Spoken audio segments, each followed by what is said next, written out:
Le but de cette vidéo est de définir les opérations de base pour travailler avec les nombres complexes. Commençons d'abord par définir ce qu'est la partie réelle et imaginaire d'un nombre complexe. Soit z égale a plus b fois i, un nombre complexe, on définit la partie réelle de z comme étant le nombre a et la partie imaginaire de z comme étant le nombre réel b. Regardons quelques exemples. Prenons z1 qui est égal à 3 moins 8i. La partie réelle de z1, dans ce cas-ci, va donner 3 et la partie imaginaire de z1 va donner moins 8. Allons-y tout de suite avec un autre exemple, z2. Ici, la partie réelle de z2, c'est 15, et la partie imaginaire, ici, c'est 0.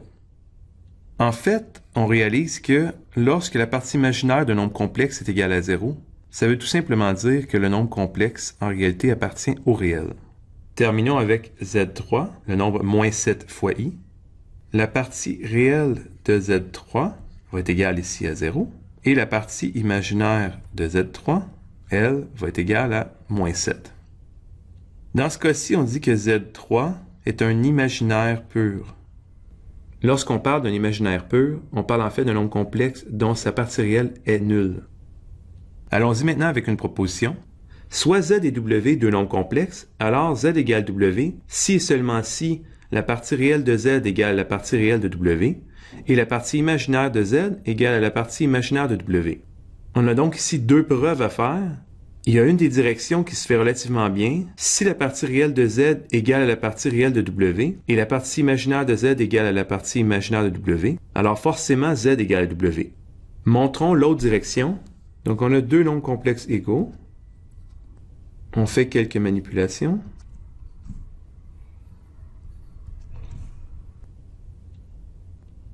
Et ici, on obtient un nombre réel. Ici, un nombre réel. Puis ici, un nombre complexe. Donc, pour que cette égalité ait un sens, on doit avoir d moins b égale à 0, qui implique que d égale à b. Et si d moins b égale à 0, on aura aussi a moins c égale à 0, c'est-à-dire a égale à c. On a donc prouvé que les parties réelles et les parties imaginaires sont les mêmes. Allons-y tout de suite avec un exemple. Pour quelle valeur de R et S des nombres complexes 3 plus 4i et 5R plus S carré i sont-ils égaux?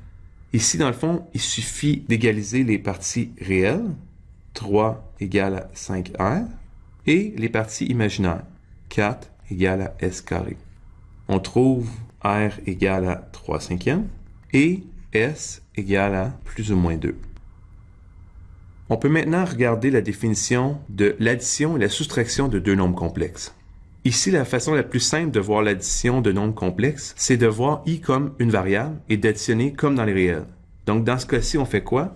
On additionne simplement 2 plus 5, 7, et moins 3i plus 9i, on obtient plus 6i.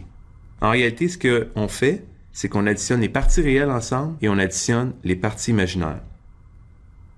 Pour la soustraction, c'est exactement la même chose. Donc, 12 moins 7, 5. Et 9i moins 4i, on obtient plus 13i. Regardons maintenant le conjugué d'un nombre complexe. C'est une nouvelle définition. Donc, soit z égale à a plus b fois i, un nombre complexe, on définit le conjugué de z comme le nombre z bar égale à a moins bi. Donc, dans le fond, on transforme l'imaginaire du nombre complexe par moins l'imaginaire. Regardons quelques exemples. Donc, si on prend les trois mêmes exemples que tantôt, 3 moins 8i, z1 bar va nous donner 3 plus 8i. Si on regarde z2 égale à 15, z2 bar va être égal à 15 aussi, donc aucun changement. z3, on prend moins 7i, et z3 bar va être égal à 7i. J'attire votre attention sur Z2. On obtient Z2 égale 15 et Z2 conjugué égale 15 aussi. Les seuls nombres complexes qui ont cette propriété, ce sont les nombres réels. Allons-y maintenant pour le produit de deux nombres complexes. Ici, c'est exactement la même chose que pour l'addition. Donc ici, on voit i comme une variable. La seule différence, c'est qu'à chaque fois qu'on va trouver i carré, on va remplacer i carré par moins 1. Sinon, les règles, c'est les mêmes que pour les réels. Donc ici, on va faire la distributivité. 2 fois 3, qui nous donne 6. 2 fois 7i, qui nous donne 14i. Moins 5i fois 3, qui qui nous donne moins 15i, moins 5i fois 7i, qui nous donne moins 35i carré. Bon, le 6 reste tel quel. 14i moins 15i, ça nous donne moins i. Moins 35i carré, ça fait moins 35, et le i carré devient moins 1. Donc, si on termine les calculs, moins 35 fois moins 1, ça nous donne 35, qu'on additionne avec le 6 qui nous donne 41, moins i. Ça, c'est notre réponse finale. Allons-y tout de suite avec un autre exemple. 6 plus 2i fois 6 moins 2i. Ici, on constate qu'on a simplement z fois son conjugué. On obtient quoi? 6 fois 6, 36. 6 fois moins 2i, moins 12i. 2i fois 6, plus 12i. Et 2i fois moins 2i, moins 4i carré. Bon, encore une fois, ici on a le 36, pas de problème. Moins 12i plus 12i, ça s'annule, donc on obtient plus 0. Moins 4 fois i carré qui donne moins 1, donc on obtient 40, qui est un nombre réel. En fait, c'est le sujet de notre prochaine proposition. Pour tout nombre complexe z, z fois son conjugué donne toujours un nombre réel. Pour la preuve, on procède souvent de la même façon pour les complexes. On suppose que z égale à a plus b fois i, et on écrit l'équation z fois z bar, qui nous donne a plus b fois i, multiplié par a moins b fois i. On obtient quoi? A au carré, moins abi, plus abi, moins b carré, i carré.